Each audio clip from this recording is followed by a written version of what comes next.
The wreck sat silent on a dead moon, surrounded by dust and shadows. It looked like a giant metal skeleton, half buried in black sand. For 7 long months, teams of alien engineers from across the galaxy had tried to repair it. They had brought the best minds, the finest machines, and the most advanced tools known to the stars. Nothing worked. The ship, once known as Zorvax 9, was the last of its kind, an ancient warship built during the First Machine War.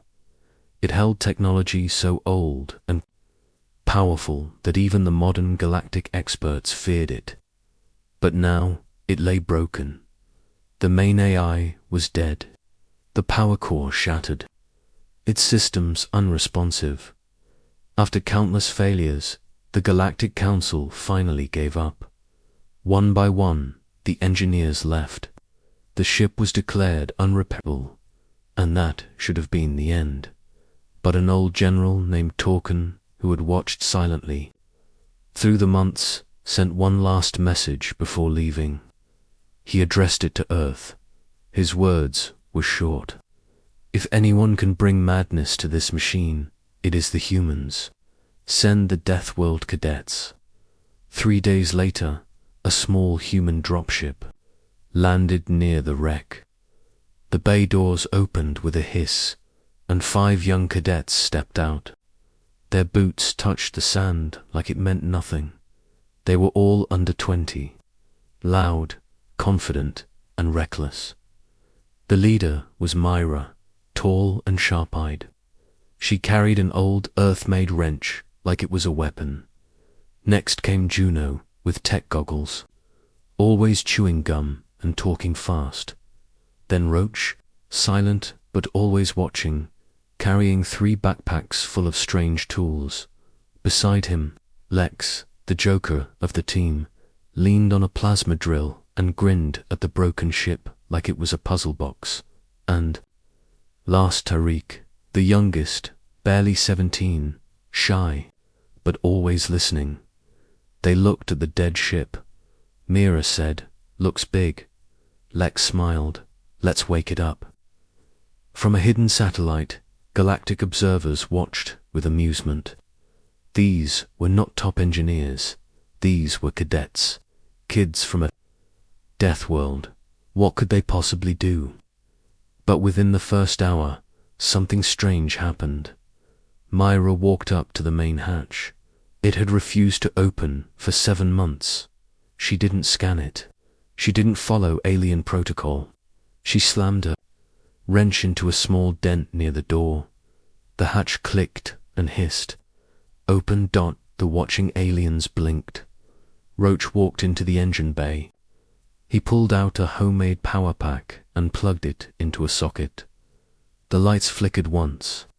Then again. Juno began rewiring panels in ways that made no logical sense. But power started flowing.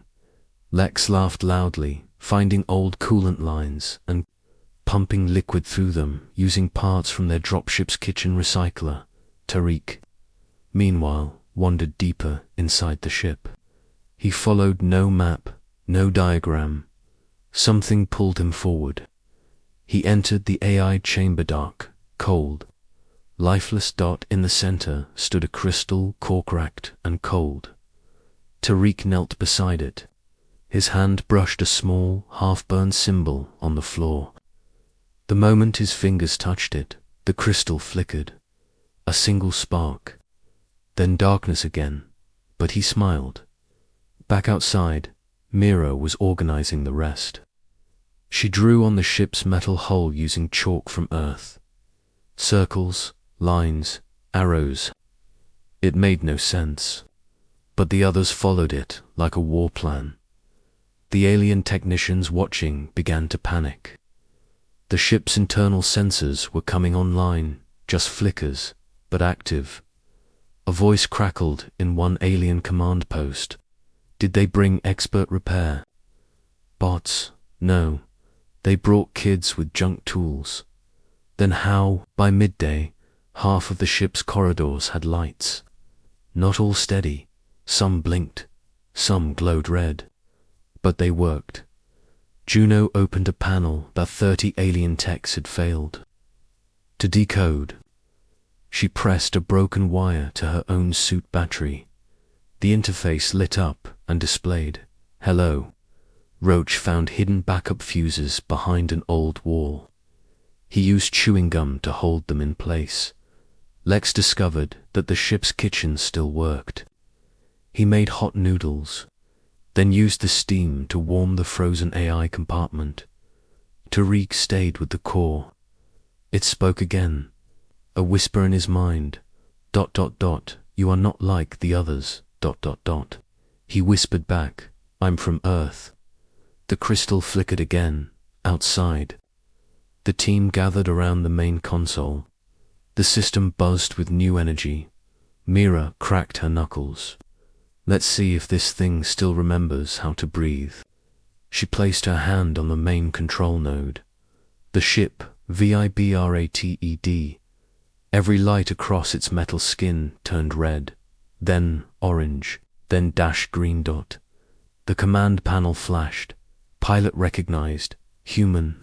In the Galactic Council chambers, alarms began to ring. The unrepairable ship had just come back to life.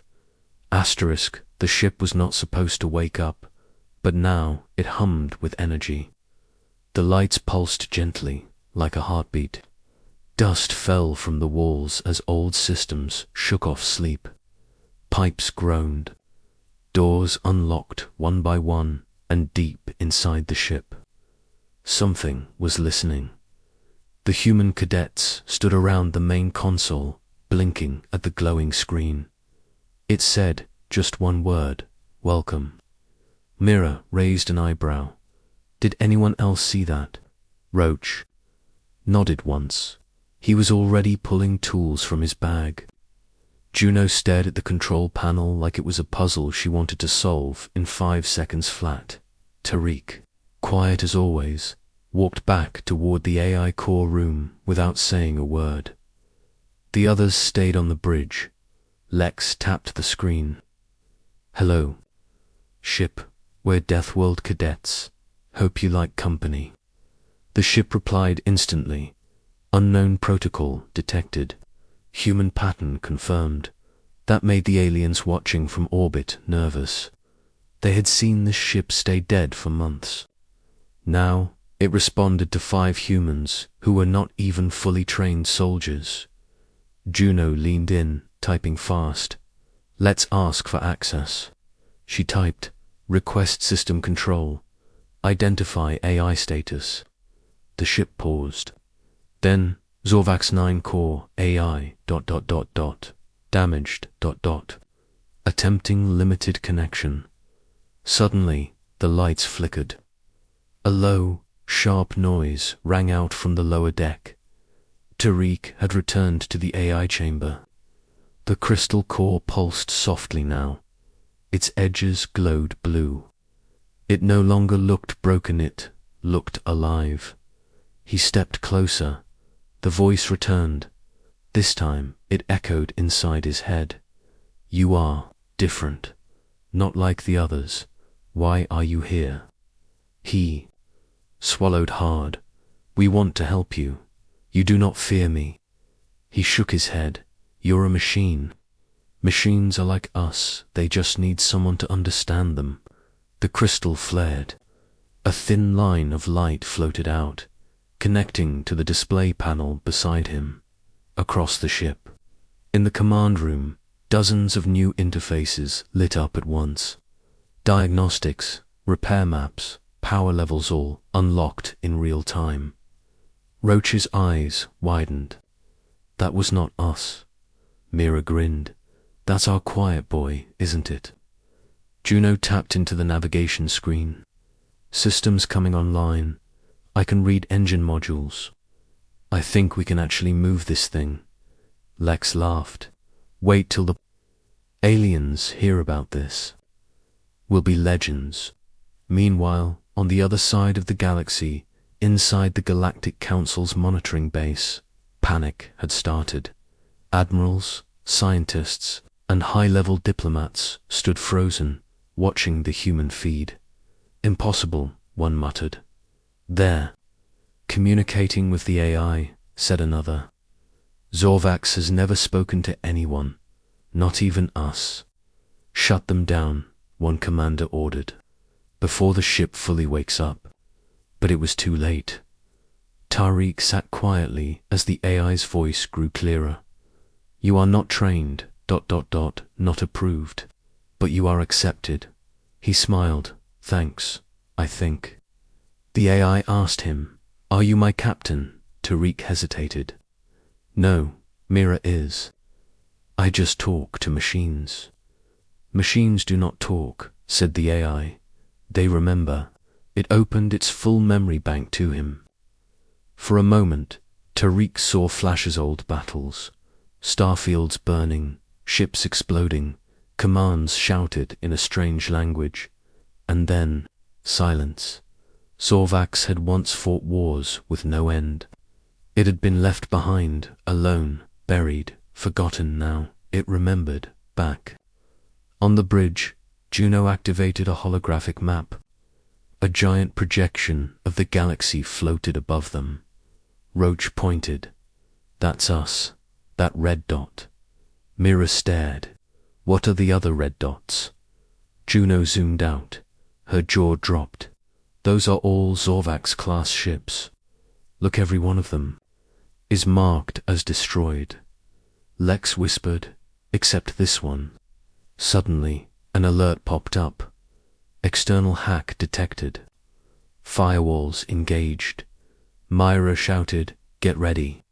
Someone's trying to shut us down from the outside. Roach slammed a control switch. AI needs protection. I'm locking out foreign access. The ship shook slightly. The hologram flickered. Voice came in, overcomes. I can block them. Just give me a second. He placed his hand on the glowing core. The crystal reacted instantly, flaring with energy. Defensive protocols online, said Zorvax. Intrusion blocked. System secure. Myra looked at the others. That's it. No turning back. We've just made enemies with the Council. Lex grinned. About time.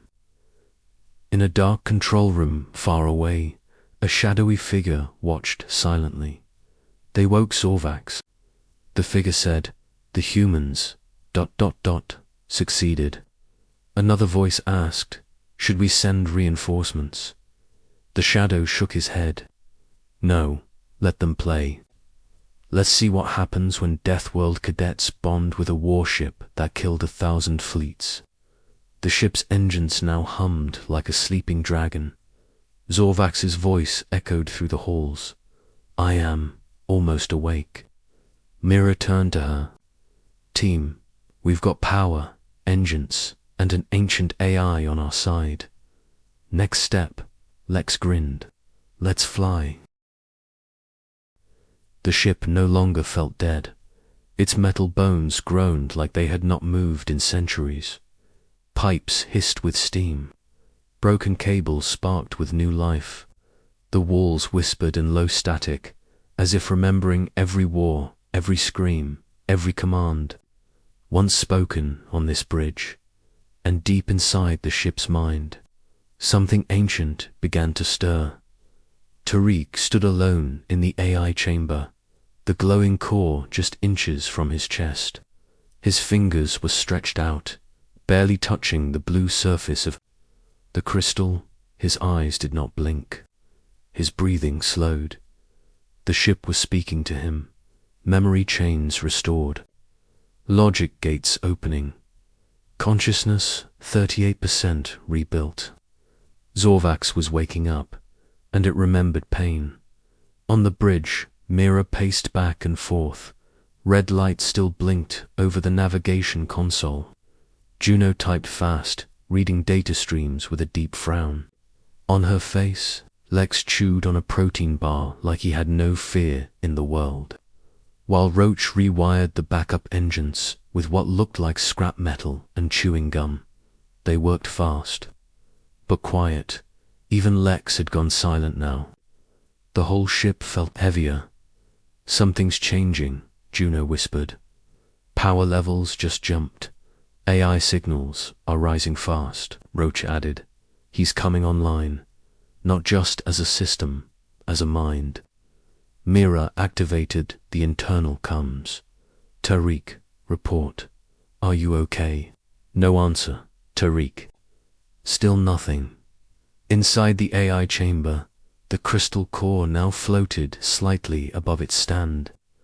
Blue light swirled around the edges, then turned golden. Sparks danced through the air like fireflies. Tariq's voice came out low and calm. I'm not alone, Zorvax replied inside his thoughts. You were the first who listened, the first who saw me as more than a weapon. Tariq asked, why did you stop working? Why did you let yourself shut down? The answer came like a whisper of thunder. I was tired. I killed too much. My creators used me to destroy everything.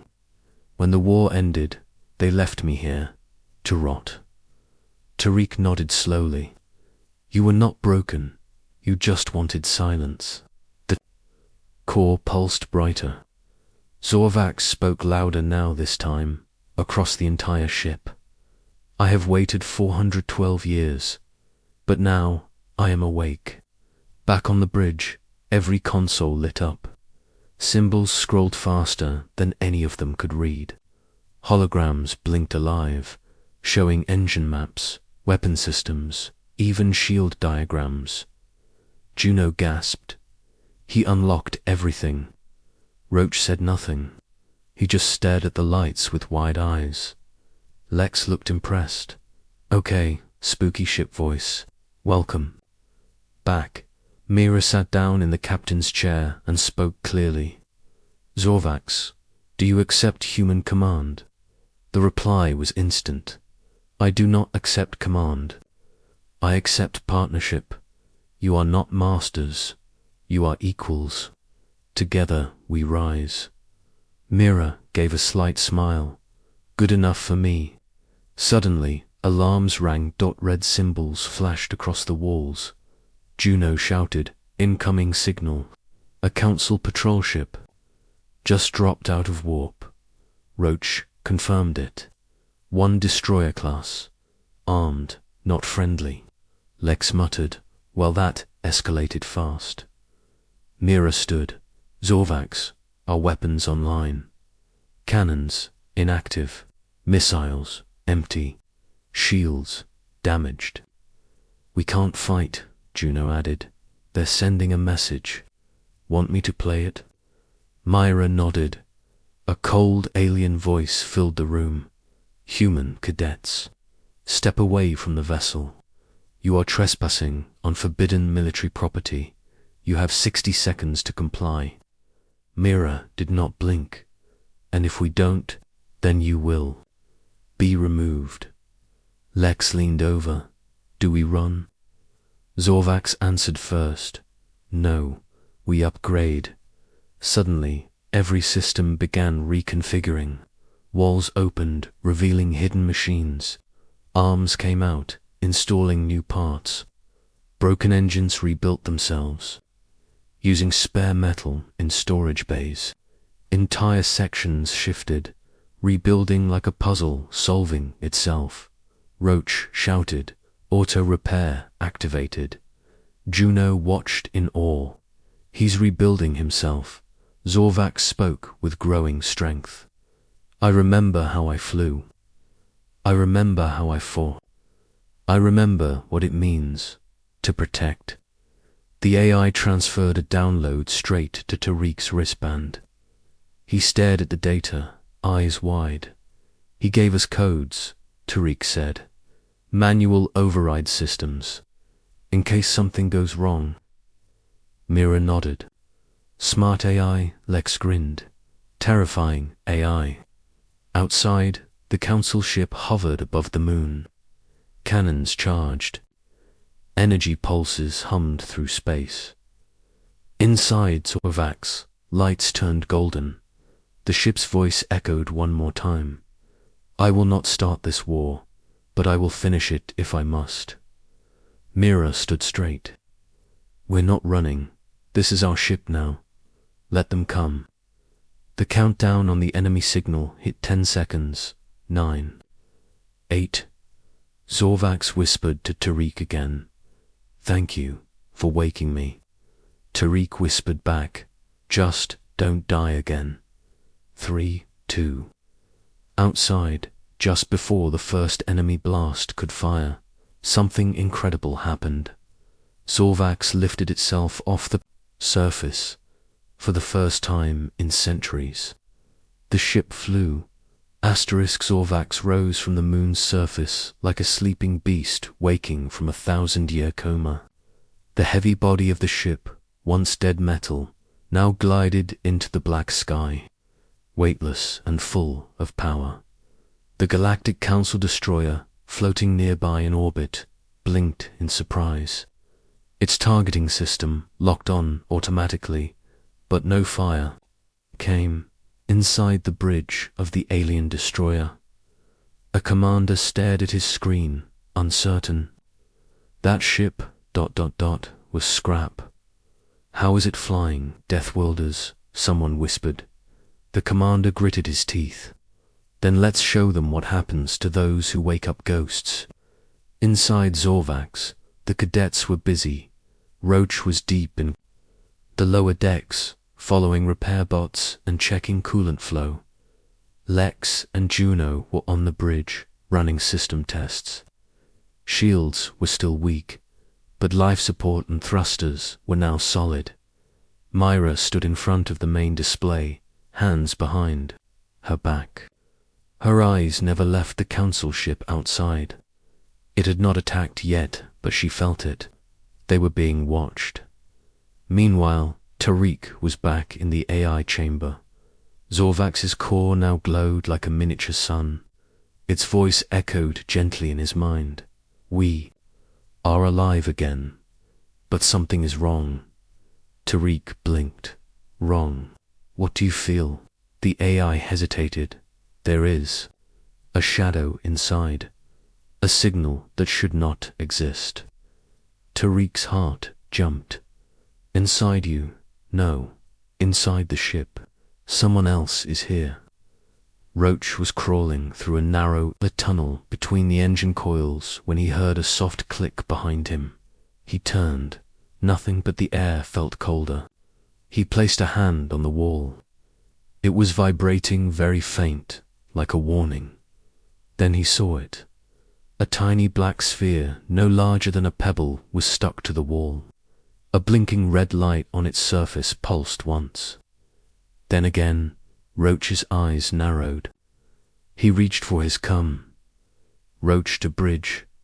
We've got a problem. On the bridge, Mira's jaw tightened.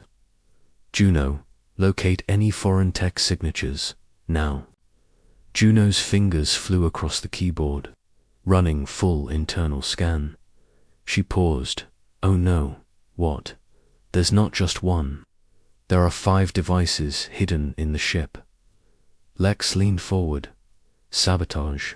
Juno nodded. There. Virus pods. They're trying to take control from the inside. Mira slammed a hand on the console. Zorvax, can you isolate the signal? Yes, but someone had to plant them. ...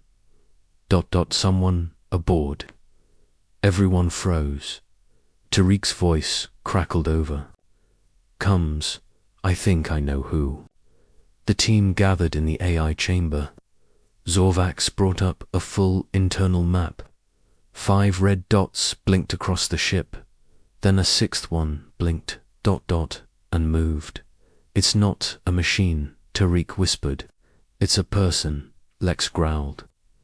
So one of us. Myra shook her head. Impossible. We've been together every moment.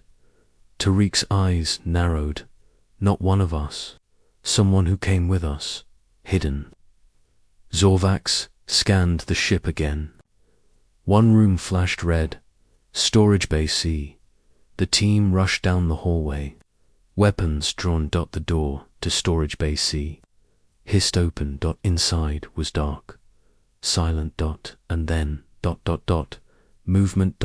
A figure stepped out from behind the crates, wearing a faded black stealth suit, not human, tall, for arms, thin blue skin. Myra shouted, "Hands up now." The figure smirked. "So this is what woke it," he said. "Children." Lex raised his blaster. "Careful. I may be a child, but I shoot like a death welder." The alien held up a small controller. His thumb hovered over a red button. "I press this, and the ship dies." Tariq stepped forward. "Why? Why sabotage the ship?" The alien tilted his head. "Because Zorvax should never fly again. It was built to end wars. No one should have that power, not even humans." Mira stepped closer. "We're not using it for war." "You will," the alien snapped. "That's what death welders do. You conquer, you corrupt, and now you bring back ancient monsters." He clicked the button. Nothing happened. Zorvax's voice thundered through the room. "Your signal is blocked. I am no longer blind."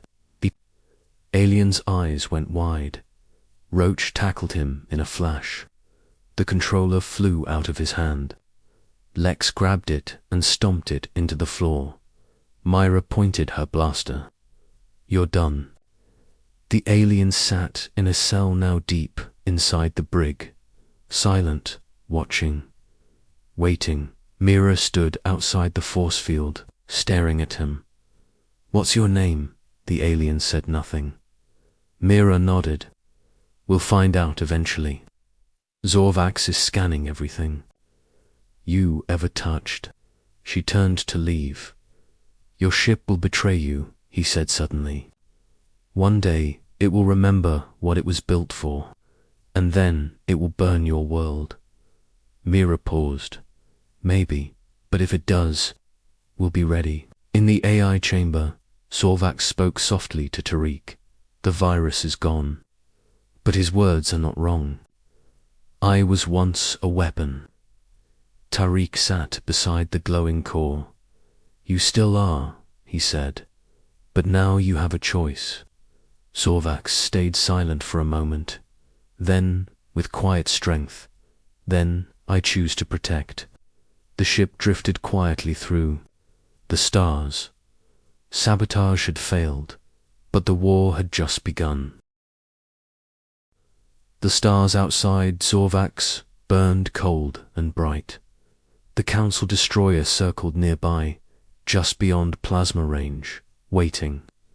Its commanders were silent, now shocked, then afraid. The ancient ship they had buried long ago had not only risen, it had fought back, and it had chosen humans. Inside Zorvax, something deeper had changed.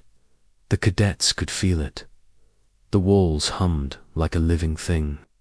Lights no longer blinked in fear, but glowed with confidence.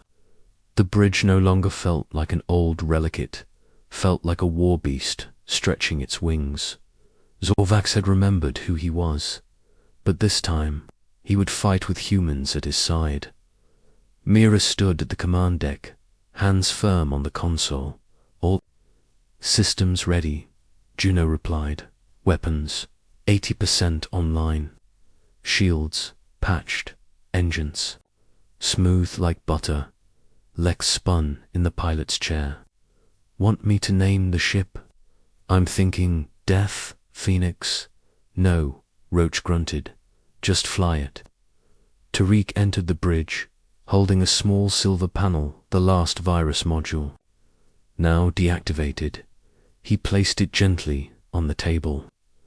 "That's the last piece of the enemy's plan." Zorvax spoke, his voice stronger now, like thunder wrapped in calm. "I am clear. No infections, no control lines. I fly by my will and by your command."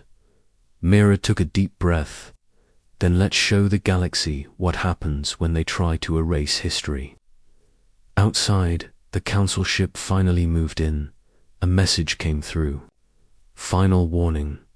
Surrender the vessel or be destroyed. Myra answered calmly, "We're already flying. Try to stop us." The enemy ship locked on with weapons. Cannons began to glow. Missiles armed. Lex tapped the thrusters. Engines hot. Roach locked the shields. Juno activated auto-dash turrets. Tariq placed his hand on the side console. "Zorvax, this is your sky now." The first missile came fast. Zorvax moved faster. The ancient ship tilted, twisted, then dove downward in a spin, firing thrusters from odd angles no council ship had ever used. The missile missed by inches, exploding in empty space. Lex howled. That was beautiful. Zorvax laughed, not like a human, but like light and sound echoing through metal. "I was born in war." They forget what that means. A second missile locked on. Juno rerouted shield power. Brace.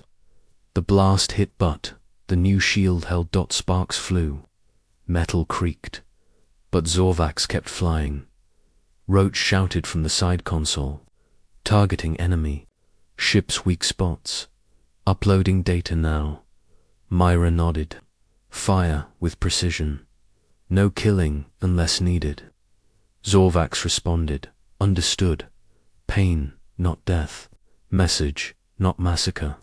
The ship's cannons charged silent. Golden beams of energy glowing deep within. Lex whispered, "Let's write history." Zorvax fired. The blast hit the enemy ship's main engines, disabling propulsion in one shot. The enemy drifted. Power cut. Their weapons froze. Myra opened. "Comes again. Stand down. You're not fighting machines anymore. You're fighting humans who made friends with one." The council destroyer sent one final message. "This is not over." Then it jumped into warp dash, retreating. Silence filled the bridge. Then cheers. Lex high-fived. Juno. Roach even smiled. Mira allowed herself a breath of relief, but then she turned serious. That was just one ship. Now the whole council knows. Tariq nodded. They'll send more. Zorvax spoke quietly. Then we prepare. We build. We learn. He paused. I have stored every memory of every war I fought, but I have never felt what I feel now. What's that? Mira asked. Loyalty. In the days that followed, Zorvax worked faster than any living engineer. Walls shifted to form training halls. Spare rooms became crew quarters. Hidden bays opened, revealing old tech that even the cadets had never seen. Together, the humans and the AI rebuilt the ship not just into a weapon, but into a home. They added an Earth flag beside the Galactic one. Tariq taught Zorvax how to play Earth music. Juno taught him jokes. Lex taught him sarcasm. Roach taught him silence. And Myra, she taught him leadership. One evening, Myra stood at the front of the bridge, staring out at the stars. Zorvax spoke beside her, his voice soft. You are not like the others who once commanded me. Myra smiled. We're not commanders. We're cadets. You are more, he said. You are what I want to protect. Tariq entered with a datapad. I finished installing the new AI firewall. Zorvax is now locked to our DNA signatures. No one else can take control. Myra nodded. Good. This ship stays human. Far across the galaxy, the council gathered again. They watched the battle footage in silence. An admiral spoke. They didn't destroy the council ship. They could have. Another whispered, that's worse than war. That's a message. The high speaker stood. Send word to every planet. Zorvax lives, and he flies with Deathworlders. Back aboard Zorvax, the cadets prepared for what came next. They did not know if more ships were coming. They did not know if they had enough firepower. But they knew one thing. They had each other. And now they had him. Zorvax's engines glowed white. The stars ahead were infinite. And this time he chose his own course. Together they flew.